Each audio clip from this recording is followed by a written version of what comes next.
Hello guys, I am advocate Dishank from Dishank law academy. आज हम पढ़ने जा रहे हैं आपका सेक्शन 36। सेक्शन 36 बात करता है कि स्पेशल कोर्ट कैसे बनेगी। पहली बात तो स्पेशल कोर्ट को सिंपली है कि आपका गवर्नमेंट बना सकती है। ठीक है, गवर्नमेंट कौन से स्टेट गवर्नमेंट अपॉइंट करेगी, हर डिस्ट्रिक्ट के हिसाब से अपॉइंट करेगी, स्पीडी ट्रायल के लिए करेगी। और किसके से मशवरा करेगी, आपका हाई कोर्ट से मशवरा करेगी, chief justice of high court से मशवरा करेगी। और इसकी रैंक क्या होगी, कोर्ट ऑफ सेशन रैंक की होगी। यानी कि जो स्पेशल जज, स्पेशल कोर्ट जो होगी उसमें जो जज साहब बैठेंगे वो कोर्ट ऑफ सेशन के या एडिशनल सेशन जज के लेवल के जज होंगे। अब बात करें 36A की। 36A को समझने से पहले आपको कुछ पॉइंट्स बताते हैं। 36A काफी थोड़ा लेंदी है, तो उसे पढ़ने से पहले आपके कुछ पॉइंट्स बताते हैं। 36A कहता है कि आपके पास स्पेशल कोर्ट में केसेस कौन से जाएंगे। पहली बात तो स्पेशल कोर्ट में जो केसेस जाएंगे जिनमें सजा 3 साल से ज्यादा है वही केस जाएंगे। जैसे ये वाला देखिए, सेक्शन 18, 20, 16, इनमें जो पनिशमेंट है वो 10 साल तक की है, तो ये आपका स्पेशल कोर्ट में जाएगा। ठीक है, सेक्शन 19 10 से 20 साल है, ये स्पेशल कोर्ट में जाएगा, ये जाएगा। ठीक है, आपका ये वाला भी जाएगा स्पेशल कोर्ट में, ये भी स्पेशल कोर्ट में जाएगा। 23, 24 भी जाएंगे। 27 को देखते हैं, 27 में 1 साल तक की सजा। ठीक है, 27 की है तो यहाँ पर क्या है, आपका 1 साल यानी कि 1 साल या 6 महीने की सजा। ये आपका स्पेशल कोर्ट में नहीं जाएगा। अकेला ये सेक्शन है तो नहीं जाएगा, अकेला 27 है नहीं जाएगा। और अगर इसके साथ मान लीजिए 18 और जुड़ गया तो ये स्पेशल कोर्ट में चला जाएगा। पर अकेला अगर 27 का है तो ये आपका स्पेशल कोर्ट में नहीं जाएगा, ऐसे समझिए। ठीक है, अब बात कर ली हमने इसकी। दूसरे पॉइंट की बात करें, जो 3 साल से कम के फिर केसेस कहाँ जाएंगे, एनडीपीएस के तो 3 साल से कम के केसेस है वो कहाँ जाएंगे, वो जाएंगे आपका सीआरपीसी में, यानी कि एमएम ट्रायल करेगा उनका, ऐसे समझिए। अब बात करें कि इनका कॉग्निजेंस कौन लेगा। स्पेशल कोर्ट जो है वो आपका इसका कॉग्निजेंस लेगी। ठीक है, कॉग्निजेंस का मतलब क्या है कि पहले बात तो कॉग्निजेंस किस बात पे लेगी, आपका पुलिस रिपोर्ट पे लेगी, यानी कि चार्जशीट बोल लीजिए। ठीक है, कॉग्निजेंस का मतलब होता है कि जुडिशियल माइंड अप्लाई करना। ठीक है, ये एक स्टेज होती है जब चार्जशीट आती है तो फिर आपका जज कहता है कि हाँ ठीक है कोई केस बन रहा है। मतलब ये समझिए कि चार्जशीट आने के बाद कोर्ट देखती है चार्जशीट पे, हाँ ये केस बन रहा है, ठीक है अब इस केस पे ट्रायल चलना चाहिए, तो वो होता है कॉग्निजेंस लगाना। ठीक है, मतलब केस बन भी रहा है तो ये नहीं, यानी कि जुडिशियल माइंड अप्लाई पहली बार यही होता है। अब ये तो या तो पुलिस रिपोर्ट पे लेगी या सेंट्रल गवर्नमेंट या स्टेट गवर्नमेंट की जो रिपोर्ट आएगी, ठीक है, इनकी अथॉरिटी के थ्रू, जैसे एनसीबी है, वो रिपोर्ट फाइल करेगी, उनकी रिपोर्ट से ही लेगी कॉग्निजेंस। ठीक है, यानी कि यहाँ पर पहले क्या होता है कि आपका जनरल रूल बोले तो एमएम आपका सेशन कमिटल करता है। ठीक है, वो फिर ऊपर कोर्ट में, बड़ी कोर्ट में बैठता है, कोर्ट ऑफ सेशन में बैठता है। पर यहाँ पर ऐसा नहीं होगा, यहाँ पर आपका court of session direct cognizance ले सकता है। अब बात करें रिमांड की। रिमांड की बात करें तो यहाँ रिमांड कौन देगा, देखिए सीआरपीसी में तो रिमांड की पावर एमएम की है, फुल्ली पावर है। पर यहाँ पर क्या है, एनडीपीएस में अगर किसी की रिमांड, रिमांड होता क्या है, देखिए पुलिस कस्टडी की बात करें, जैसे जज के सामने ये केस गया, ये प्रोसिक्यूशन है, सरकारी वकील। ठीक है, आईओ क्या कहेगा कि मुझे ना इन्वेस्टिगेशन के लिए अक्यूज को 10 दिन के लिए रिमांड चाहिए। ठीक है, 15 दिन से ज्यादा की नहीं ले सकता। ठीक है, तो यहाँ पर जज क्या करेगा, इसे 3 दिन की रिमांड दे देगा। मान लीजिए 3 दिन के बाद भी जब इसके सामने अप्लाई आया तो जज कहेगा कि ये आईओ कहेगा, इन्वेस्टिगेशन ऑफिसर कहेगा कि 3 दिन में इसकी नहीं हुई, मुझे दोबारा चाहिए। अब जब दूसरी बार, यानी कि फर्स्ट रिमांड तो आपका एमएम देगा, ऐसे समझिए, फर्स्ट रिमांड जो होगी वो एमएम दी, जो 3 दिन की थी। अब जब सेकंड टाइम की जो रिमांड होगी वो आपका कौन देगा, कोर्ट ऑफ स्पेशल कोर्ट देगा। ठीक है, इसके पास पावर नहीं है, एक बार रिमांड देगा, देने की पावर है, दूसरी बार रिमांड देने की पावर कोर्ट ऑफ सेशन मतलब स्पेशल कोर्ट के पास है, जो एनडीपीएस से रिलेटेड बनी हुई है। ठीक है, दूसरी बात करें आप इसकी हम कि इसमें आपकी चार्जशीट कब आएगी। इसकी जो चार्जशीट का टाइम है वो 180 डेज की है। ठीक है, 180 डेज में इसकी चार्जशीट आती है। स्पेशल में जहाँ पर कमर्शियल मैटर है या सेक्शन 19 का मैटर है, ठीक है, 24 का मैटर है, ठीक है, तो यहाँ पर जो है वो 180 डेज है। और 180 डेज आपका एक्सटेंड हो सकते हैं 1 ईयर तक, अगर स्पेशल कोर्ट को आपने सेटिस्फाई कर दिया प्रोसिक्यूशन ने, यानी कि सरकारी वकील ने। अब वर्ड टू वर्ड पढ़ते हैं,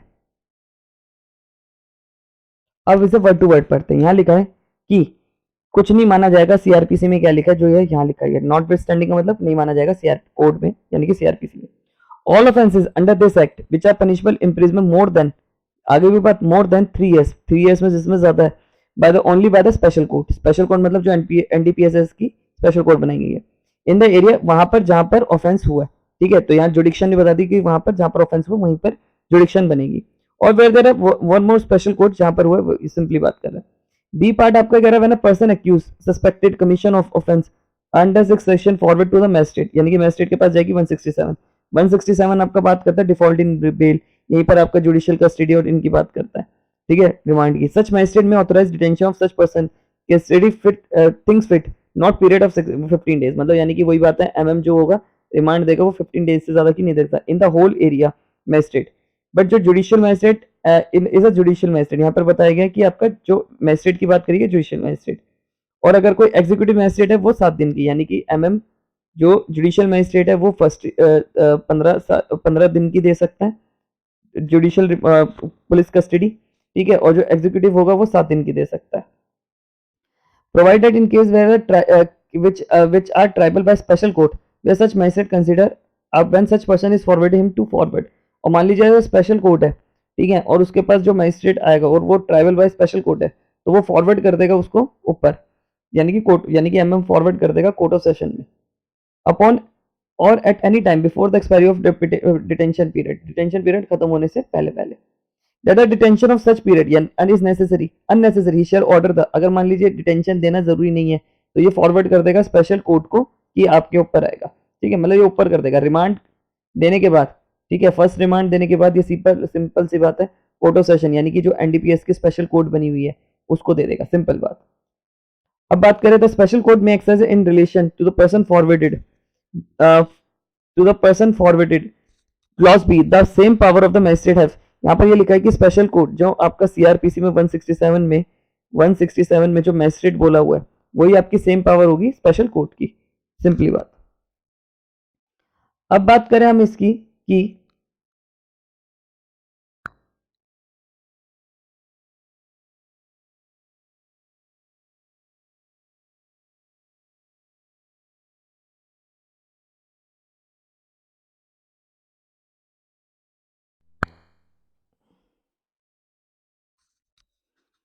अब बात करें पॉइंट डी की। पॉइंट डी क्या कहता है कि स्पेशल कोर्ट में personal of the police report, अब यानी कि यहाँ पर लिखी कि स्पेशल कोर्ट जो है वो कॉग्निजेंस लेगी, यानी कि जुडिशियल माइंड अप्लाई करेगी on the basis of police report और आपका सेंट्रल गवर्नमेंट या स्टेट गवर्नमेंट की जो रिपोर्ट बनेगी यानी कि एनसीबी के through. When trying any offense under this section, special court may also try any offense other than the offenses।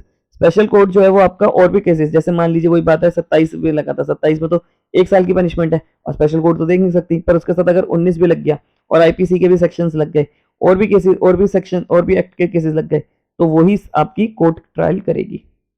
Nothing in contain in this section 439 high court regarding bail 439 nothing in contains shall be deemed a special court or high court regarding bail, and the high court may exercise the such power including power of under section B and section। high court को भी same power रहेगी।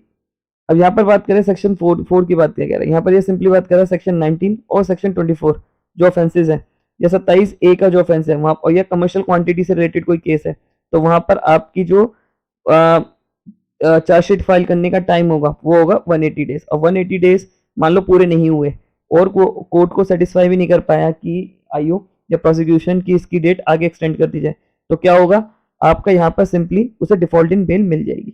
Default bell की बात करता है, यहाँ पर provided that भी दे रखा है कि अगर if it not possible to complete the investigation 180 days में नहीं होता, द स्पेशल कोर्ट में extend the such period up to 1 year, तो इसे 1 ईयर भी कर सकता है, बट उसमें पब्लिक प्रोसिक्यूटर सरकारी वकील की रिपोर्ट देखनी पड़ेगी, ये रीजन स्पेसिफिक करने पड़ेंगे कि रिपोर्ट काम क्यों नहीं हो पाया, ठीक है, यहाँ पर सिंपली ये बात कर रहा है। अब बात करें nothing standing in this CrPC. अब सीआरपीसी में अगर मान लीजिए उसमें सजा 3 साल से कम की है, यहाँ लिखा हुआ है कि अगर सजा 3 साल से कम की है किसी भी ऑफेंस में तो उसे समरी ट्रायल भी कर सकते हैं। आई होप आपको मेरी वीडियो पसंद आई हो, अगर वीडियो पसंद आई हो तो चैनल को सब्सक्राइब करिए।